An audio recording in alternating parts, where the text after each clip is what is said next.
South Korea, U.S. to share nuclear planning to deter North Korean threat. Washington, April 26. Reuters, the United States on Wednesday pledged to give South Korea more insight into its nuclear planning over any conflict with North Korea amid anxiety over Pyongyang's growing arsenal of missiles and bombs.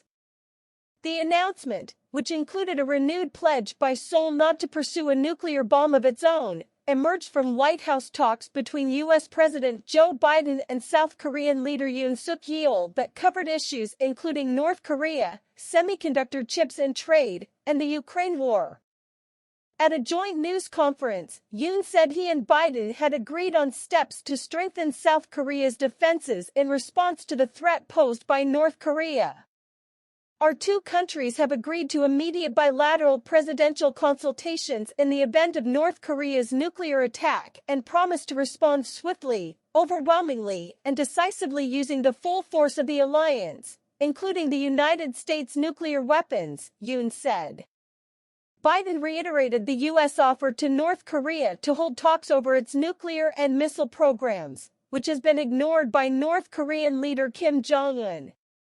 North Korea's mission to the United Nations did not respond to a request for comment. Deterring North Korea. North Korea's rapidly advancing weapons programs, including ballistic missiles that can reach U.S. cities, have raised questions about whether Washington would really use its nuclear weapons to defend South Korea under what it calls extended deterrence. Opinion polls in South Korea show a majority want Seoul to acquire its own nuclear bombs, a step Washington opposes.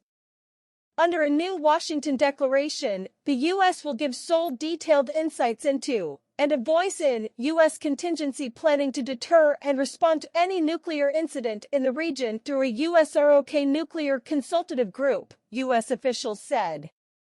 Washington will also deploy a ballistic missile submarine to South Korea in a show of force, the first such submarine visit since the 1980s, U.S. officials said. But Biden made clear that no U.S. nuclear weapons would be stationed on South Korean territory.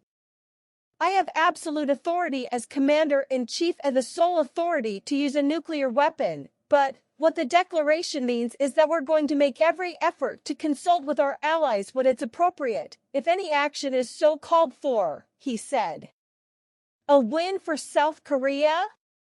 The agreed steps fall short of what some in South Korea have called for and are unlikely to either persuade North Korea off its current course of WMD development and testing or to quiet the debate inside South Korea about its own nuclear future, said Jenny Town of the Washington-based North Korea monitoring group 38 North.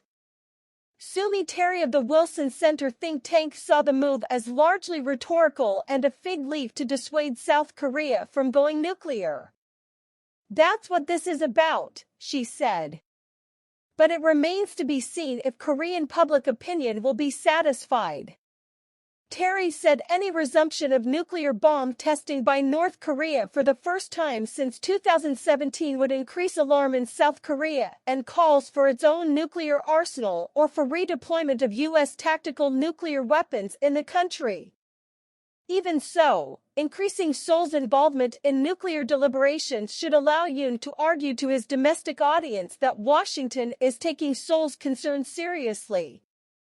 Dooyeon Kim, an analyst with the Center for a New American Security, called the Washington Declaration a big win for the alliance and especially for South Korea. She said one of the most notable developments was that the two sides were gaming out scenarios including a U.S. nuclear response, whereas in the past this had been considered too classified to share. U.S. officials stressed that no U.S. nuclear weapons would be returned to the peninsula, and South Korea would continue not to have control over the U.S. nuclear arsenal. Yoon's is only the second state visit Biden has hosted since taking office 2 years ago. The first such guest was France's president. On Wednesday evening, the leaders attended a glittering dinner catered by a chef whose mother emigrated from Korea.